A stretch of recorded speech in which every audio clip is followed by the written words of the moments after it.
नमस्कार, मैं चंदन उपाध्याय आप सभी लोगों का बहुत बहुत स्वागत है। हम अभिनंदन करता हूं आपके अपने यूट्यूब चैनल साइकोलॉजी वाले गुरुजी में।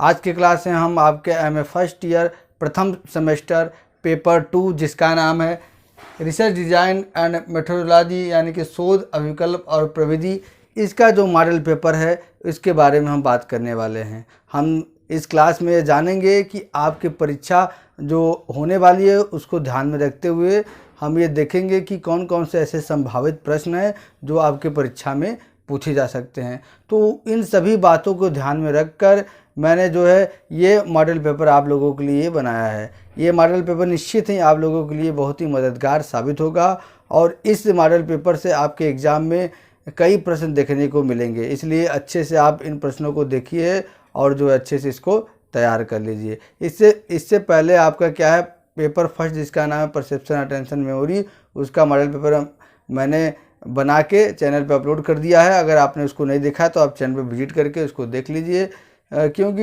ये जो मॉडल पेपर है ये गहन अध्ययन करके बनाया गया है। तो इसमें 99% चांस है कि आपके एग्ज़ाम में हूबहू ऐसा प्रश्न देखने को मिले, क्योंकि जैसा पेपर में पूछा जाता है ठीक उसी हिसाब से प्रश्नों का स्वरूप, प्रश्नों का पैटर्न भी मैंने बनाया है। ठीक है, चलिए बिना किसी बात के देरी किए हुए शुरू करते हैं अपने आज के क्लास को और देखते हैं कि एमए फर्स्ट ईयर प्रथम सेमेस्टर पेपर 2 के ऐसे कौन कौन से प्रश्न हैं जो आपके पेपर में आपको देखने को मिलेंगे। देखिए, आपके पेपर जैसा कि जानते हैं कि लघुत्तरी पूछा जाता है और दीर्घोत्तरी पूछा जाता है। ठीक, और समय 3 घंटा होता है, पूर्णांक क्या होता है 50 नंबर का होता है। ठीक, तो लघुत्तरी की हम पहले बात करेंगे। लघुत्तरी में ऐसे कौन कौन से प्रश्न हैं जो आपके परीक्षा में पूछ सकते हैं।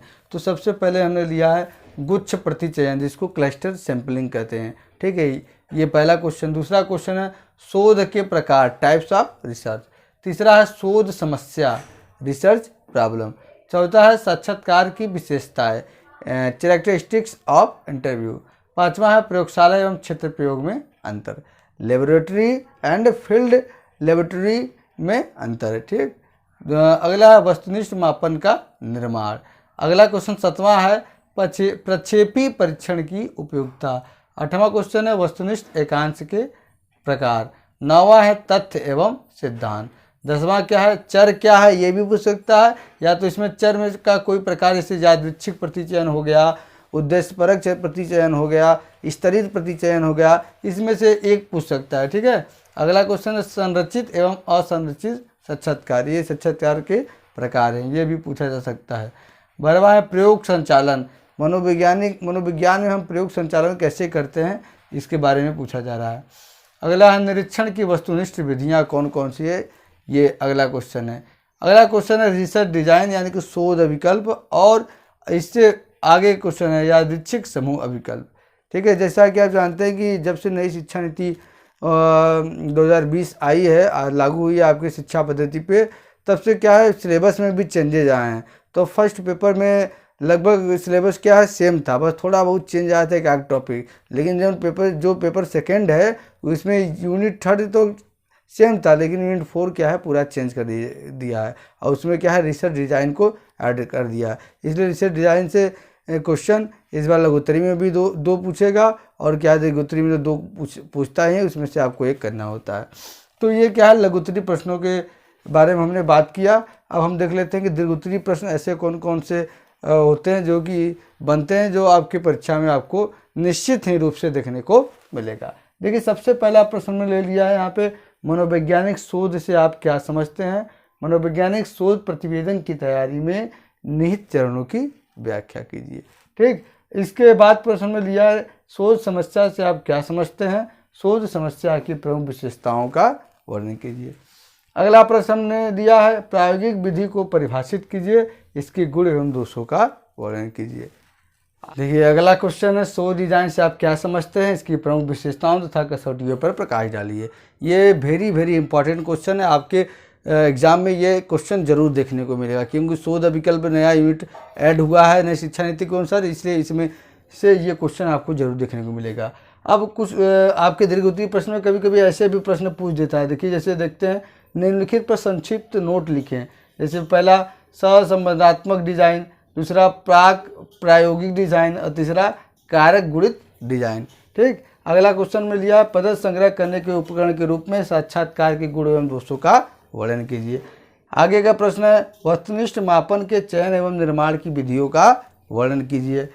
आगे प्रश्न है आपका कि निम्नलिखित पर संक्षिप्त टिप्पणी लिखिए।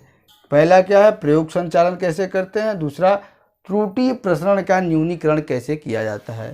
ठीक है, अगला क्वेश्चन है 8वां, प्रासंगिक चर को परिभाषित कीजिए तथा इसे नियंत्रित करने की विधियों का वर्णन कीजिए। 10वां है और लास्ट, संभाव्यता प्रतिचयन से आप क्या समझते हैं, यानी कि प्रोबेबिलिटी सैंपलिंग से आप क्या समझते हैं। संभाव्यता प्रतिचयन के प्रकारों का वर्णन कीजिए। जो वही प्रकार है यादृच्छिक प्रतिचयन या स्तरित प्रतिचयन जो हमने पढ़ाया है उसी के बारे में पूछा जा रहा है। तो इस तरह से देखा आपने कि लघुत्तरी में हमने 15 क्वेश्चन को लिया है।